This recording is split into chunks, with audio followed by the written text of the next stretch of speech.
ငိမ့်မြတ်သူကိုပြစ်ကနောင်မီလင်းလို့အဖမ်းခံလိုက်ရတဲ့ငိမ့်မြတ်သူယောက်ျားထက်အားကကျော်ချစ်စရာသားလေးတယောက်ရတဲ့အထိအတူပေါင်းသိမ်းခဲ့တဲ့ဇနီးတဲ့ငိမ့်မြတ်သူကိုစွန့်ပစ်ပြီးတော့ဇနီးတဲ့ရဲ့တငယ်ချင်းအရင်နဲ့နောင်မီလင်းခဲ့တဲ့ခင်မုံဖြစ်သူထက်အားကကျော်ရဲ့လုပ်ရက်ကိုအားလုံးပဲသိပြီးဖြစ်မှာပါ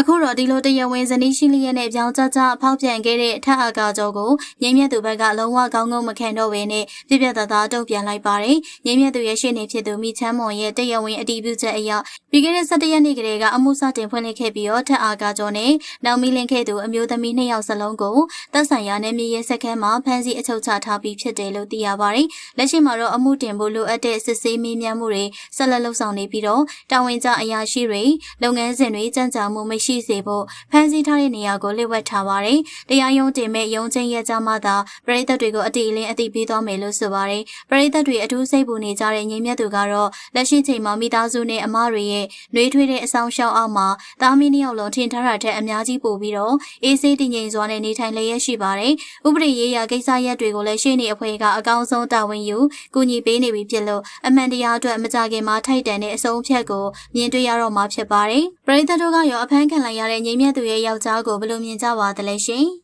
ရုပ်ရှင်လောကမှာအောင်စပူကိုကြောက်ရတဲ့အကြောင်းကိုပြောလာတဲ့ဒါရိုက်တာကိုဇော်အာယုံဦးနဲ့စိုးမိုးကြီးမနေ့တနေ့ကမှရုပ်ရှင်လောကတွေကိုခြေလန်းစတင်လာပေမဲ့အောင်စပူရဲ့စံအားကတော့တကယ်ကိုအမခံပါပဲ။လက်ရှိမှာဝိုင်းရင်တရုပ်ဆောင်တွေနဲ့နာမည်ကြီးဒါရိုက်တာတွေကိုယ်တိုင်ကသူ့ကိုအထူးဂရုစိုက်ဆက်ဆံနေရတဲ့အနေအထားဖြစ်ပါတယ်။ပိုတီတီကြကြပြောရရင်ရုပ်ရှင်ဂီတသဖြင့်စားတဲ့အနုပညာနယ်ပယ်တစ်ခုလုံးအောင်စပူကိုဖားနေရတဲ့အနေအထားပါ။တရုတ်ဆောင်မင်းသမီးစိုးမိုးကြည်ဆိုရင်အောင်စပူဇက်ကနေချိန်နူးညံ့ပေမဲ့ရက်ကွင်းပေါ်မှာခရီတာအတွက်မှုသွင်းနေရင်ကြောက်လို့စကားတောင်မပြောရဘူးလို့ဆိုပါတယ်။ဒါအပြင်နာမည်ကြီးဒါရိုက်တာကိုဇော်အာယုံဦးကိုယ်တိုင်ကလည်းသပင်ညက်ဖို့ပြောတာကိုအောင်စပူကလက်မခံခဲ့ရကြောင်းသပင်ကမျက်စိတွေထောက်ပြီးအချိန်ချင်းပြန်ရိုက်ခဲ့ရတယ်လို့ဆိုပါတယ်။ဒါတောင်အပြစ်တခုမပြောရဲခဲ့ပါဘူး။ဒီလိုလွှမ်းမိုးနိုင်မှုတွေရဲ့အဓိကအကြောင်းရင်းကတော့လက်ရှိအနုပညာလောကရဲ့အခြေအနေကြောင့်ပါပဲ။ဇက်သပင်ရောရုပ်ရှင်လောကမှာပရိသတ်စိတ်ဝင်စားမှုရောကြနေချိန်အောင်စပူပါဝင်မှသာပွဲစီပြီးတော့